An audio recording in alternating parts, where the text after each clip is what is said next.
서로 인사합니다. 기도대로 됩니다.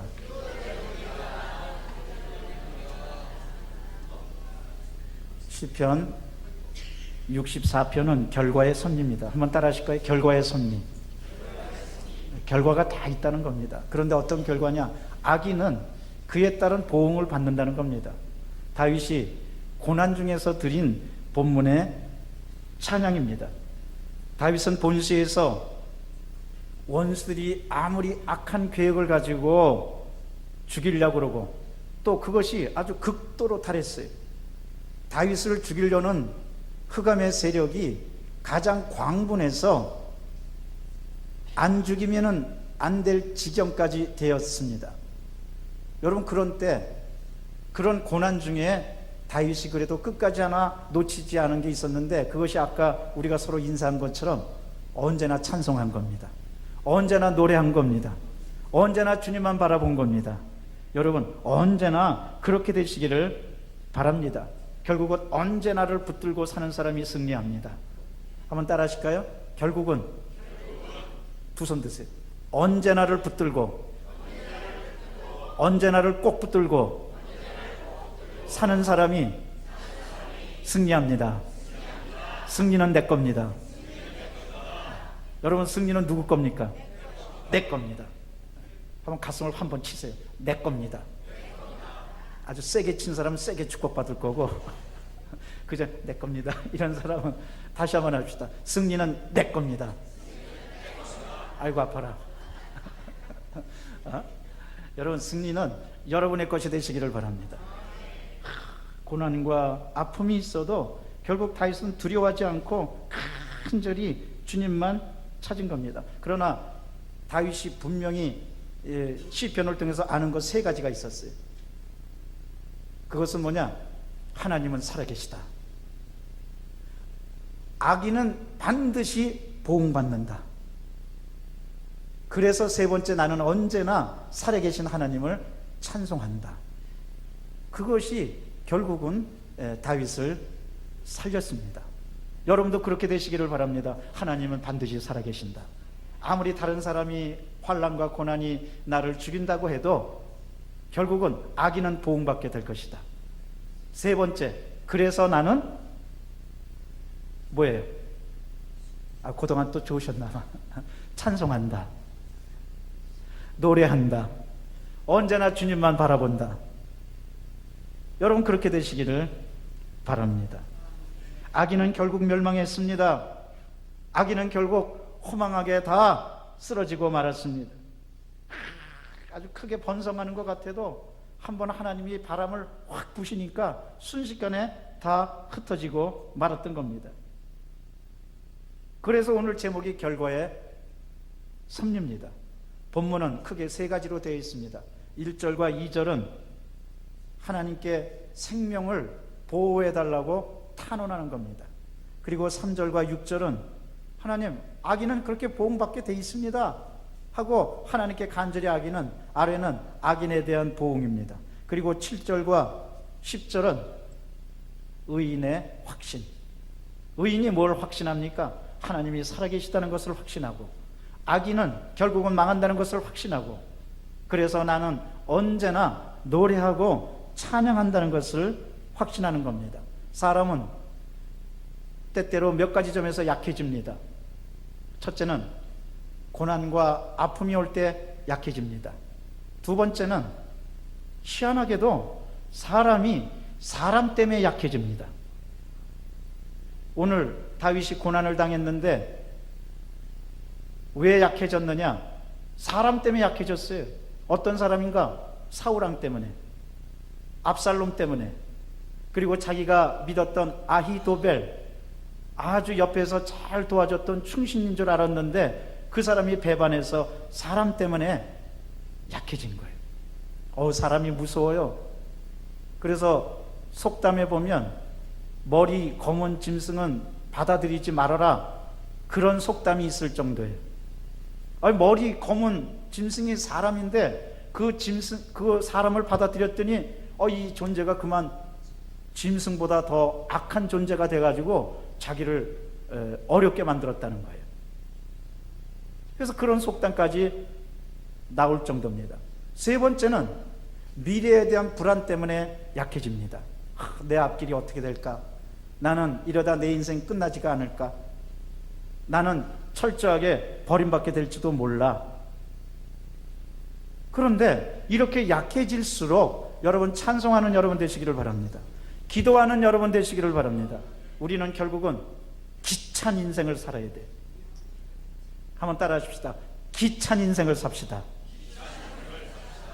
기찬 인생은 성공하는 인생인데 기찬 인생이 어떤 인생이에요? 기도하고 찬송하는 인생. 그게 기찬 인생이에요. 기도하고 찬송하는 인생, 기찬 인생. 그러면 하나님께서 굳건하게 붙들어 주시는 겁니다. 본문은 아마도 압살롬의 반란이 무르익어가는 시기에 지어지지 않았나 하고 신학자들이 추정하고 있습니다. 압살롬은 처음부터 다윗에게 대항하는 데 있어서 지혜롭게 했습니다.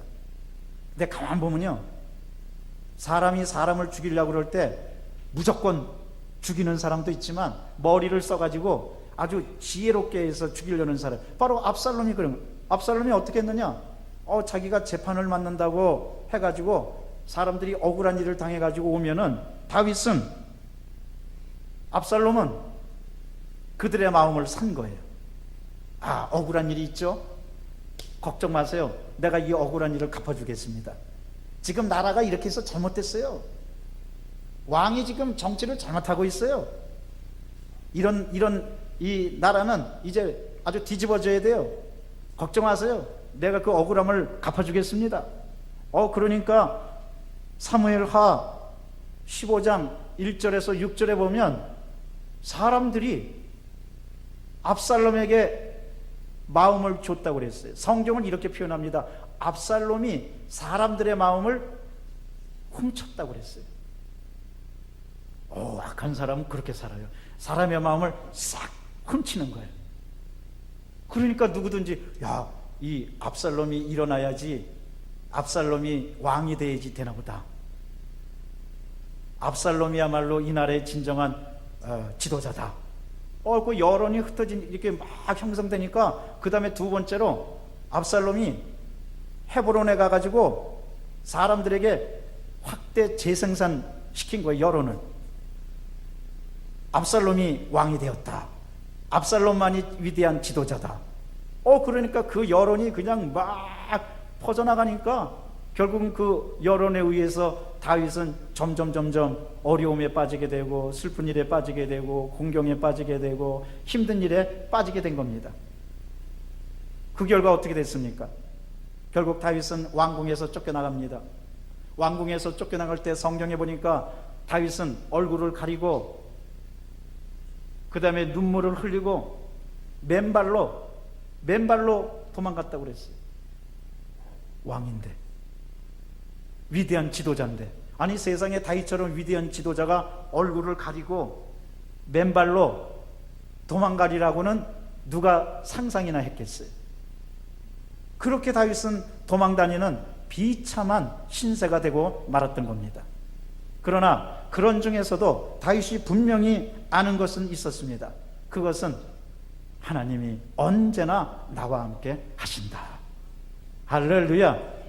여러분이 이 믿음을 가지시기를 바랍니다.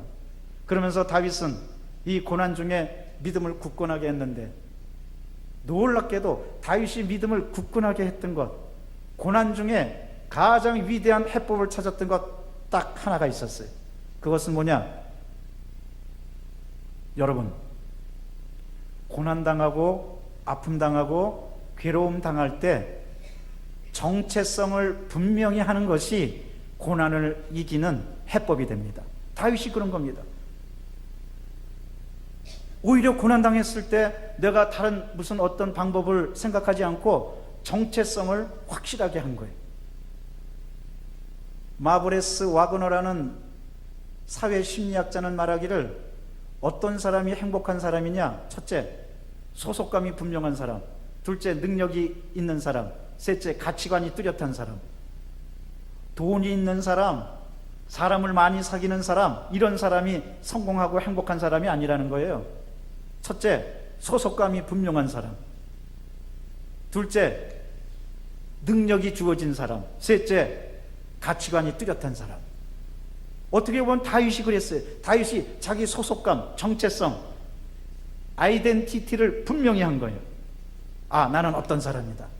여러분, 고난과 어려움을 당하고 있습니까? 그 무엇보다도 정체성을, 소속감을 분명히 하는 여러분 되시기를 바랍니다. 여러분의 정체성은 뭡니까? 베드로전서 2장 9절입니다.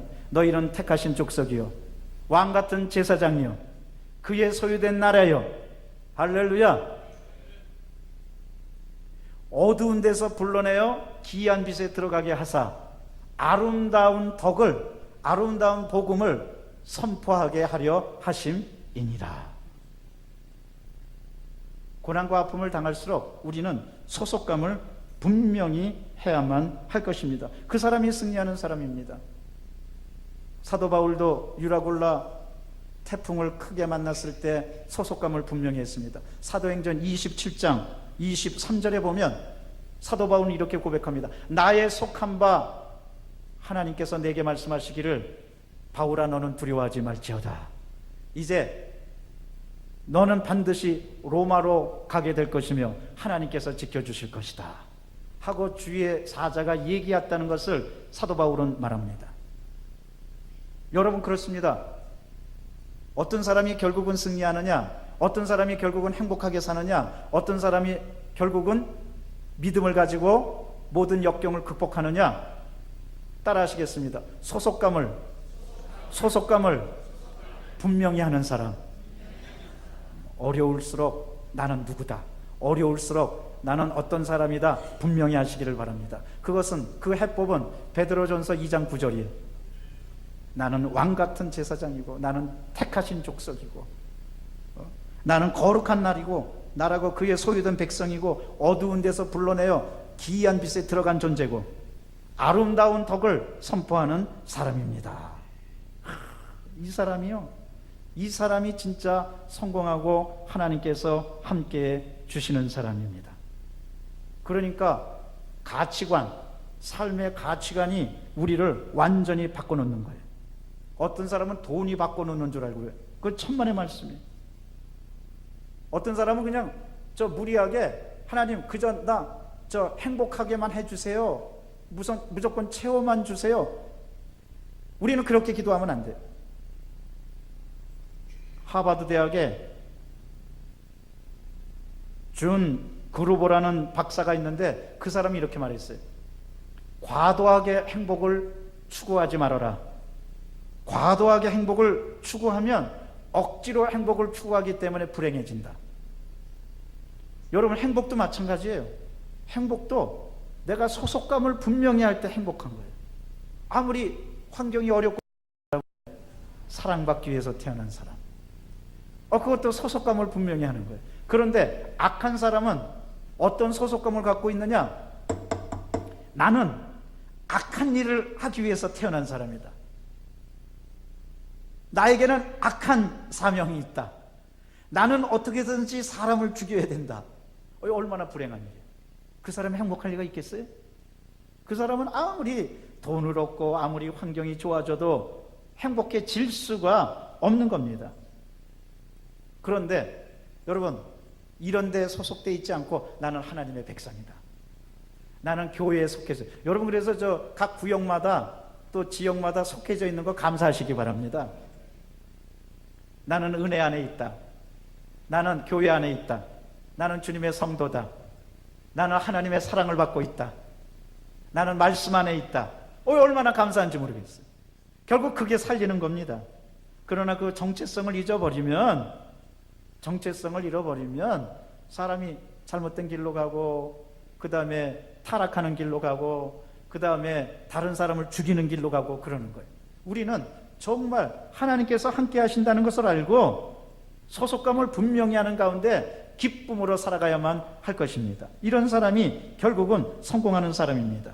오늘 우리는 다윗이 어떻게 기도했고 어떻게 승리했는가, 이것을 분명히 알아야만 할 것입니다. 이제 1절과 2절 말씀 생명의 보호를 하나님께 아뢰는 말씀입니다. 다 같이 봉독합니다. 하나님이여, 내가 근심하는 소리를 들으시고 원수의 두려움에서 나의 생명을 보존하소서. 주는 악을 꾀하는 자들의 음모에서 나를 숨겨주시고 악을 행하는 자들의 소동에서 나를 감추어 주소서. 여기 보면 악한 사람들의 특징이 있습니다. 악한 사람의 특징은 악을 꾀하고 또 소동을 일으키는 거예요.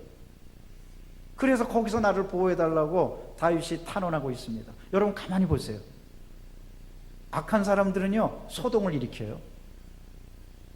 여론을 막 조성하고 그 다음에 다른 사람에게도 막 저 사람은 저런 사람이야, 저 사람 죽여야 돼, 뭐 때문에 죽여야 돼. 그리고 그런 소동을 일으키는 거 보면 얼마나 또 논리가 많고 타당하고 그럴듯한지 몰라. 그래서 사람들이 귀에 솔깃한 거예요. 근데 결국은 어떻습니까? 그 음모 때문에 아주 고통스러워진 거예요. 저 이솝 우화에 보면요, 이빨 빠진 사자가 있어요. 여러분, 저 짐승은 이빨이라고 그러고 사람은 치아라고 그래야 돼요. 사람 보고도 이빨이라고 그러면 안 돼요. 또 짐승은 대가리고 사람은 머리고, 짐승은 모가지고 사람은 목이고. 그런데 우리 흔한 말로 사람 보고도 이빨이 아파서, 이빨이 상해서 그러면 안 돼요. 그건 짐승이란 얘기예요. 표준말에 보면 사람은 짐승은 뭐라고요? 이빨. 그런데 어느 사자가 이빨 빠진 사자가 있었어요. 그래서 사냥을 못해. 그런데 이 사자가 황소를 그렇게 잘 잡아먹는 거예요? 이빨 빠졌는데도 황소들을 아주 잘 잡아. 그리고서는 아주 맛있게 잇몸으로 먹는지 뭐로 먹는지 맛있게 먹는 거예요. 그래서 알아봤더니 이 사자가 어떻게 황소를 잡느냐, 몰래 황소들한테 가가지고 예를 들어서 A, B, C, D 황소가 있으면은 A 황소한테 가서, 야, B가 너 아주 못된 놈이야. 네 눈깔이 아주 커가지고 아주 못된 놈이라 하더라. 그리고 이제 또 C한테 가서는, 야, D라는 황소가 널 언젠가는 죽인다고 그래. 이렇게 이간질해 가지고 황소들끼리 내분이 일어나는 거예요. 야, 네가 나 죽인다면? 네가 나를 어떻게? 그래서 서로들 싸우는 거예요. 서로들 싸워가지고 그냥 물고 찢고 해가지고 기진맥진해가지고 다쳐갖고 푹썩 주저앉으면 그때 가서 홀라당 잡아먹는 거예요. 그게 이빨 빠진 사자의 특징이 된 거예요. 그래서 요놈한테 가서는 저놈이 나쁘다고 그러고, 저놈한테 가서는 요놈이 나쁘다고 그러고, 그래서 소동을 일으키는 거예요. 그러니까 이 잘못된 소동 때문에 와서 그냥 으르렁 하다가 서로들 막 그냥 내분이 일어나가지고, 그래가지고 그 내분을 노려갖고 사자가 어떻게 해요? 홀라당 잡아먹는 거예요. 여러분, 악한 사람의 특징은 소동을 일으키는 거예요. 그런데 우리 천국의 역사는 거룩한 소동이 일어나는데, 악한 사람들은 악한 소동이 일어나는 거예요. 이런 악한 소동에 우리는 휘말려서는 안 되겠습니다. 절대로 휘말리지 않고 오직 하나님만 바라보고 하나님께 영광 돌리는 여러분 되시기를 바랍니다. 특별히 소동이 일어날 때, 그래서 괴롭고 힘들 때 하나님에게 집중하고 하나님께 주목하는 여러분 되시기를 바랍니다. 그 다음에 이제 3절과 6절은 하나님, 이런 악인들 가만 놔두시겠습니까? 하는 다윗의 간절한 호소가 담겨져 있습니다. 우리 다 같이 봉독합니다. 그들이 칼같이 자기 혀를 연마하며 화살같이 독한 말로 겨누고 숨은 곳에서 온전한 자를 쏘며 갑자기 쏘고 두려워하지 아니하는도다. 그들은 악한 목적으로 서로 격려하며 남몰래 올무를 놓기를 함께 의논하고 하는 말이 누가 우리를 보리요 하며 그들은 죄악을 꾸미고 이르기를 우리가 묘책을 찾았다 하나니 각 사람의 속뜻과 마음이 깊도다. 여기 보십시오. 악한 사람들은 그렇게 살아갑니다. 그들의 혀는요, 칼 같아요. 그래서 저 서양 속담에 이런 말이 있어요. 사람의 혀는 칼보다 독해서 사람을 무수히 찌르고 쓰러뜨린다고. 칼처럼 그 독한 말로 가지고 아주 비수를 찌르는 거예요. 그래서 우리 여러분 크리스찬인 여러분들은요, 절대로 여러분 말로 다른 사람을 죽이면, 아주 극단적인 말로 다른 사람을 죽이면 안 돼요. 특별히 이 휴대폰 문자를 보낼 때 저주하는 말을 보내지 마세요.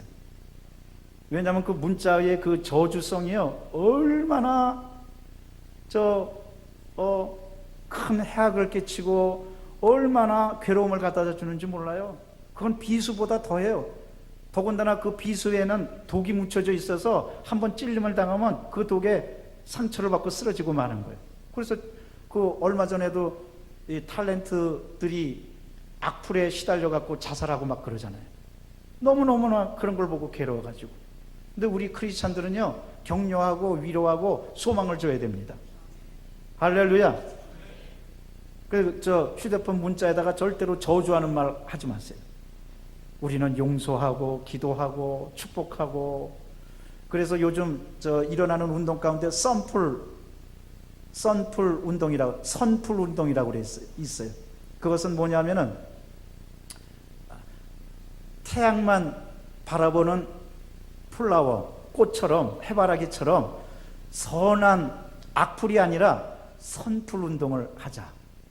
그래갖고 용기를 주고 희망을 주고 격려해주고 그런 걸 하자는 거예요. 여러분 그 휴대폰 문자도 하나님께 주신 선물인데, 그걸 가지고 복음 증거하고 또 사람들 격려하고 위로하고 사랑한다고 말하고 용기를 주는 그런 문자를 많이 보내서 큰 선풀 운동 하시기를 바랍니다. 어느 때는 저한테도 아주 왜 저한테 그런 그 문자가 오는지 모르겠어요. 오빠 술 한잔 마셨으면 내가 대리운전 해줄게. 뭐 그런 거 그래. 아니 세상에 그런 문자들이, 잘못된 문자들이 요즘은 얼마나 범람하고 있는지 몰라요. 여러분 문자를 통해서도 천국을 증거하시기를 바랍니다. 사람을 살리시기를 바랍니다. 악한 사람은 그 말이 아주 비수와 같고 칼 같다. 또 활 같다고 그랬어요. 그런데 그 활이 무슨 활이냐? 안 보는 데서 쏘는 거예요. 4절 말씀해 봤더니 숨은 곳에서 온전한 자를 쏘며, 그것도 어떻게 쏜다고 그랬어요? 갑자기. 따라 하실까요? 갑자기. 느닷없이. 생각하지도 못한 때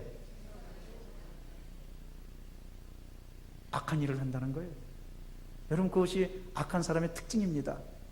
우리는 전혀 생각하지도 못했는데 느닷없이 갑자기 생각하지도 못한 때 우리를 죽이는 거예요. 그러면은 개구리를 보고 돌을 던지면 소년이 장난삼아 던지지만 느닷없이 맞은 개구리는 한순간에 생명을 잃어버리는 거예요. 여러분, 우리는 크리스찬들은 이러므로 정말 그렇게 살아서는 안 되겠어요. 우리는 정말 선한 일을 하고 아름다운 일을 하고 축복된 일을 하고 하나님께 영광 돌리는 일을 하고 소망을 주는 일을 해야만 할 것입니다. 그럴 때 우리 주님께서 기뻐하게 될 줄로 믿습니다. 5절 말씀 봤더니 그 악한 사람들은 악한 목적을 갖고 있다는 거예요. 그리고 서로들 격려하면서 힘을 모아가지고 그것도 남몰래 사람을 죽이려고 올무를 놓는 거예요. 우리 삶의 목적이요, 여러분의 목적이 악한 목적이 아니라 선한 목적이 되시기를 바랍니다. 선한 목적을 가진 사람들은요, 선한 일을 하고 그 다음에 행복한 일을 하고 기쁜 일을 하고 하나님께 영광 돌리는 일을 합니다. 웨스트민스터에 가면 웨슬리 형제들이 묻혀 있는 곳이 있는데 거기 기념비가 있어요. 그 기념비에 3가지 말이 써져 있어요. 첫째, 세계는 나의 교구다. 둘째, 하나님은 당신의 일꾼을 땅에 묻으시지만 당신의 일은 계속하신다. 세 번째, 세상에서 가장 좋은 것은 하나님과 함께 하는 것이다. 목적이 분명하잖아요. 세계는 나의 교구다. 나는 복음 증거하기 위해 태어났다. 두 번째, 하나님은 당신의 일꾼을 생명이 다해서 땅에 묻으시지만 그러나 하나님의 일은 계속하신다. 세 번째, 이 세상에서 가장 좋은 것은 하나님과 함께하는 것이다. 사랑하는 성도 여러분, 이 기념비에 적힌 말이 여러분의 신념이 되시기를 바랍니다. 나는 복음 증거하기 위해서 태어났다. 나는 하나님의 일을 하기 위해서. 하나님의 일이 반드시 주의 종이 돼갖고 하는 건 아니에요. 삶의 현장에서 하나님의 뜻을 실천하면 하나님의 일을 하는 겁니다. 이런 목적을 가지고 기쁨으로. 그래서 릭 웨런 목사님이 그 큰 아주 이 책을 쓰신 게 바로 목적이 이끄는 삶. 얼마나 좋아요. 목적이 이끄는 삶. 그래서 이 릭 워런 목사님의 목적이 이끄는 삶이 얼마나 히트를 치고 그 다음에 사람들에게 관심을 끌었는지 미국에서 선풍적인 그 베스트셀러가 됐을 때 어떤 자매가 그 글을 읽고 굉장히 감동을 받았어요. 그런데 그 자매가 일하는 곳에서 강도가 들어왔어요. 강도가 총 들고, 야! 꼼짝 말고 손 들어. 너 돈 있는 거 다 내놔. 하고 총을 탁. 그런데 이 자매가 얼마나 용감한지, 얼마나 삶의 목적이 분명한지, 거기서 흔들리지 않고, 놀라 자빠지지도 않고, 상냥하게 웃으면서 당신에게 삶의 목적이 있습니까? 그런 거예요. 그러니까 이 강도가 가면서 이거 뭐야? 저기 돈 뺏으러 왔는데 갑자기 질문이, 왜냐하면 릭 워런 목사님 책을 읽었던 저 자매가, 형제님 이렇게 살지 마세요. 형제님에게 삶의 목적이 있습니까? 그러니까 가면서 이게 뭐야? 하면서 더듬더듬거리니까 삶의 목적을 찾아야 행복합니다. 이렇게 사시면 불행합니다. 하고 자기가 책에 읽었던 내용을 조목조목 얘기를 해주면서 하나님은 살아계시고 인생의 그 선한 목적을 분명히 갈 때 아주 행복하고 쭉 자기가 공부하고 감화받은 내용을 쭉 얘기해 주니까 강도가 부들부들 떨더니 총을 탁 내려놓고, 잘못했습니다. 나 이 시간 자수합니다. 용서해 주세요. 그래갖고 저기 강도가 자수를 한 거예요. 한순간에 변한 거예요. 목적이 사람을 이렇게 변화시킨 거예요. 그래서 한번 해외 토픽란에 그 내용이 나온 게 있어요. 여러분, 우리는 악한 목적으로 살 것이 아니고 선한 목적으로 살아야 될 줄로 믿습니다. 하늘나라를 위해서 살아야 될 줄로 믿습니다. 그래서 우리 교회 선생님 중에, 학원 하시는 선생님 중에 한 분이 목적이 이끄는 수학, 그래서 수학 가르치는데 목적이 이끄는 수학, 그게 학원 이름이잖아요. 우리 장로님 사유 되시는 분이 목적이 이끄는 수학. 여러분, 언제나 목적을 분명히 하고 하나님께 영광 돌리고 기쁨으로 살아가고 그 목적을 위해서 모든 것을 바치는 여러분 되시기를 바랍니다. 악한 목적을 가진 사람은 그 결과는 뻔합니다. 우리는 이렇게 살아면 안 되겠습니다. 마지막으로 7절과 10절은 의인으로서 갖는 분명한 확신에 관해서 이야기하고 있습니다. 우리 7절과 10절 봉독합니다. 그러나 하나님이 그들을 쏘시리니 그들이 갑자기 화살에 상하리로다. 이러므로 그들이 엎드러지리니 그들의 혀가 그들의 해함이라. 그들을 보는 자가 다 머리를 흔들리로다. 모든 사람이 두려워하여 하나님의 일을 선포하며 그의 행하심을 깊이 생각하리로다. 의인은 야외로 말미암아 즐거워하며 그에게 피하리니 마음이 정직한 자는 다 자랑하리로다. 할렐루야. 이 말씀에 보면 악한 사람이 화살을 겨누고 다른 사람을 죽이려고 그러고 다르게 하지만 결국은 어떻게 됩니까? 그 화살 때문에 자기가 그 화살에 맞서서 죽는데 하나님께서 그들을 쏘시겠다는 거예요, 오히려. 그래서 그들이 성경에 보면 7절 말씀에 보면 그들은 갑자기 사람을 죽이려고 그랬는데요, 오늘 말씀 보세요. 뭐라고 나옵니까? 갑자기 화살에 상하리로다. 지네들이 갑자기 죽는다는 거예요. 갑자기 죽이려고 그러다가 갑자기 죽는다는 거예요. 여러분, 우리 하나님은 이렇게 보응하시고 갚아주시고 의인을 보호해 주시는 우리의 좋으신 하나님이신 줄로 믿습니다.